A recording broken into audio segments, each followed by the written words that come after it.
Fövqəladə Hallar Nazirliyinin Dövlət Yanğından Mühafizə Xidmətinin təşkilatçılığı ilə Səbail rayon yanğından mühafizə hissəsində açıq qapı günü tədbiri keçirilib. Bu barədə APAya Fövqəladə Hallar Nazirliyinin mətbuat xidmətindən məlumat verilib.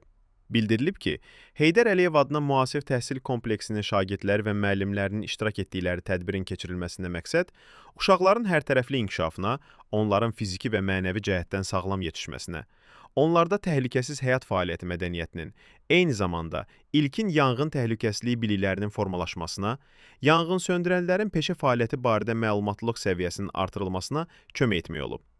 Açıq qapı günü tədbirində iştirakçılara yanğın söndürənlərin gündəlik rejim qaydaları və hissələrin fəaliyyəti haqqında ətraflı məlumat verilib. Onlara ilkin yanğın söndürmə vasitələrindən istifadə qaydaları və əməkdaşların gündəlik məşqlərinin bir hissəsi əyani şəkildə nümayiş etdirilib. Həmçinin, uşaqlar fövqəladə hallar zamanı istifadə olunan zəruri yanğın söndürmə və digər qəza xilasetmə texnika və avadanlıqları ilə yaxından tanış olub, fövqəladə hadisələr zamanı təhlükəsiz davranış qaydaları barədə məlumatlandırılıblar. Maraqlı keçən tədbirdə uşaqları maraqlandıran suallar cavablandırılıb.